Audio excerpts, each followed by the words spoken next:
Hi, well this is my 1991 Honda ST1100 engine.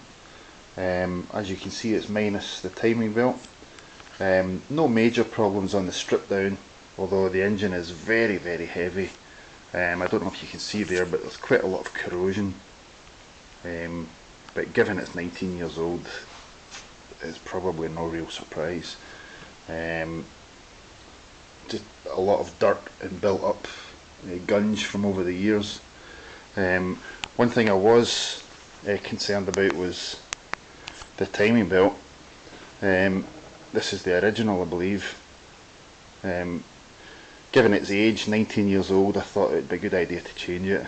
It actually doesn't look too bad, but like I said, due to its age, it's not really worth taking a chance. They're about 45, maybe £50 UK. So we'll get that changed at some point. I've had a look at the water pump. Now a lot of people recommend you change that just as a matter of course, but it's a lot of money from Honda. It's about £240 plus VAT. From what I can tell, it's pretty smooth.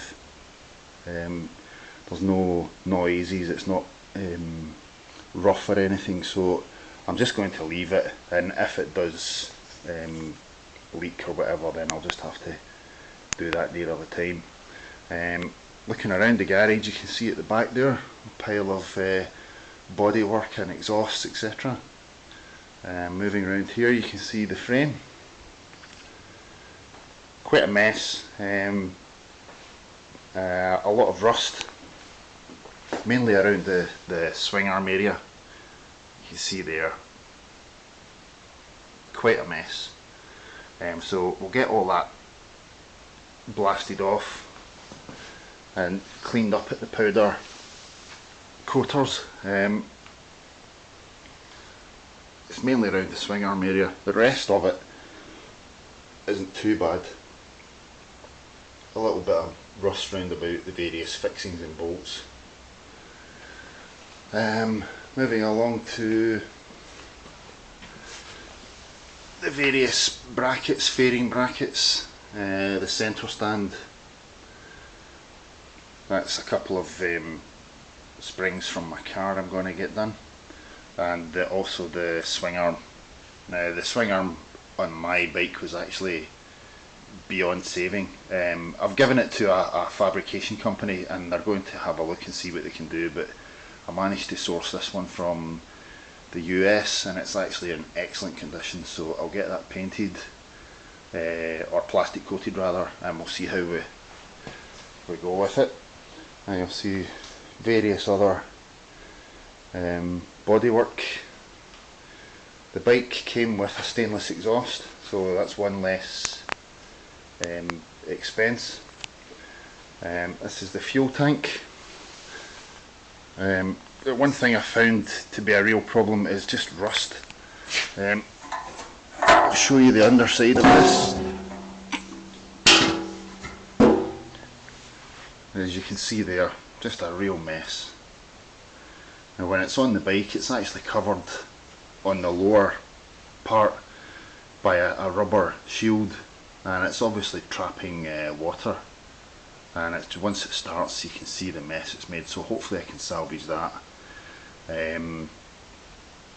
One kind of problem with the ST is the rear under tray, or the mudguard if you like. It doesn't really extend down far enough to protect the swing arm and the underside of the fuel tank, so I'll have a look at that nearer the time to see what we can do to remedy that. Moving up onto the bench, the shaft drive, or the rear shaft, I've actually managed to refurbish that already, so some seals there just ready to go. It's got fresh oil in it, it's ready to be fitted. It just needs paint, and all the little various brackets and whatnot, I'll get these replaced or painted. I'll just go through them one by one and see what we can do with it, but at the moment it's really just a case of getting the frame organised. Once I get the frame back and we get a timing belt, I can put the engine back in the frame and start slowly piecing it back together. But so far so good, no major problems. One thing I'll show is the radiator. Again, real mess, just gunge, rust and corrosion. So I reckon the previous owner has run the bike through the winter and obviously hasn't cleaned it very well. So that's just another one of the little joys that we'll have to deal with near all the time. This is the under tray I was talking about. This sticks to the bottom of the fuel tank, and as you can see there, it's just a water trap. So you know, I'm actually quite surprised that they would do that. But that's about it. So one last look at the engine. Like I say, it is one big heavy lump. I managed to take it out myself. If I was doing it again, I would certainly get help. It's a huge big heavy engine, and for one person it's a big ask. So take care with that. But if you watch out for the next film, once I get the frame back, you can see the difference from before and after, and hopefully I'll have the engine cleaned up and back together, and we'll get that back in the frame again. And that's about it for now. Bye.